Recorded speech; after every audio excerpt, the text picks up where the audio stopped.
sahabat fisika, tahu nggak sih, ternyata di dunia sekitar kita itu sangat dekat dengan ilmu sains. Jelas dong. Nah, salah satu dari penerapan sains dalam dunia nyata yaitu bencana alam. For your information, di dalam peristiwa bencana alam itu ada kaitannya dengan materi-materi sains, khususnya fisika.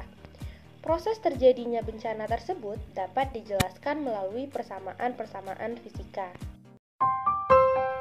Nah, kali ini kita akan membahas mengenai konsep fisika di dalam bencana alam, khususnya tanah longsor.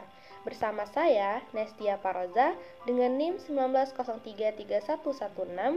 Let's go!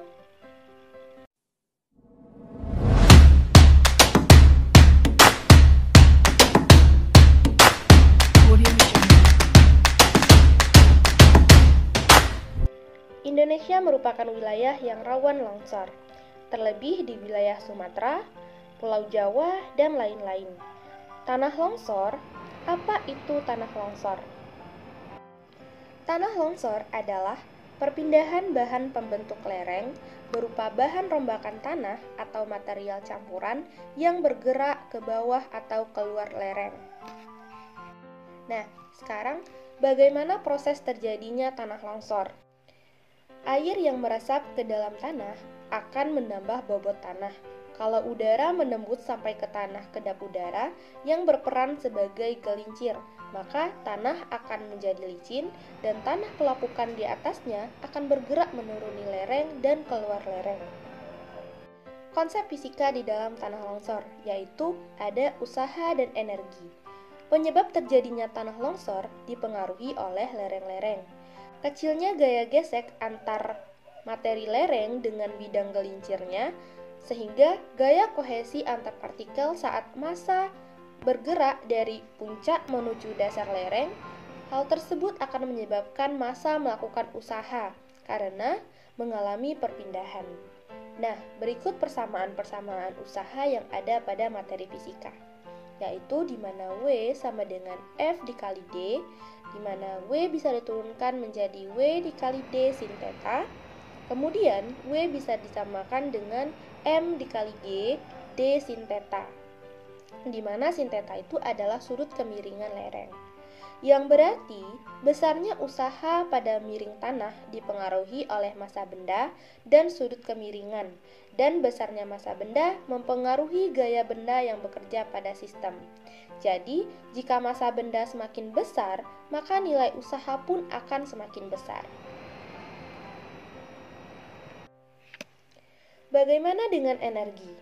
Nah, usaha yang dilakukan oleh resultan gaya yang bekerja pada suatu benda sama dengan perubahan energi kinetik yang dialami oleh benda tersebut, yakni selisih antara energi kinetik akhir dengan energi kinetik awal.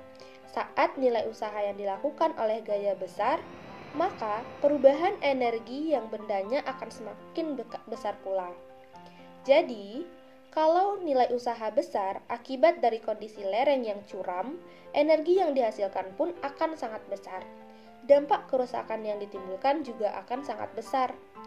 Nah, dampak inilah yang disebut dengan energi mekanik. Sementara, benda yang bergerak menuruni lereng membawa energi potensial. Berikut penyebab tanah longsor, peristiwa yang tiba-tiba terjadi seperti gempa bumi, pohon ditiup angin, dan guncangan yang ada di jalan, pengikisan air pada tebing, serta perubahan karakteristik hidrologi.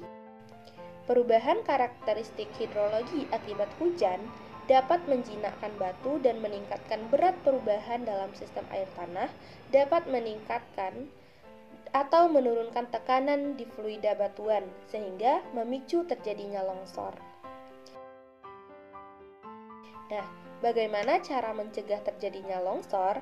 Jangan membangun sawah dan kolam di lereng bagian atas di sekitar. Kemungkinan kalau terdesak ingin membangun sawah, maka buatlah terasering. Jangan menebang pohon di lereng. Baiklah, itulah hasil dari penjelasan kita hari ini bahwa Setiap kejadian yang ada pada kehidupan sehari-hari itu dekat dengan materi sains. Khususnya dalam fisika, tanah longsor bisa dijelaskan melalui persamaan-persamaan usaha dan energi. Untuk itu, sampai disinilah penjelasan saya. Apabila terdapat kesalahan, saya mohon maaf. Saya tutup dengan wabillahi taufiq wal hidayah. Wassalamualaikum warahmatullahi wabarakatuh.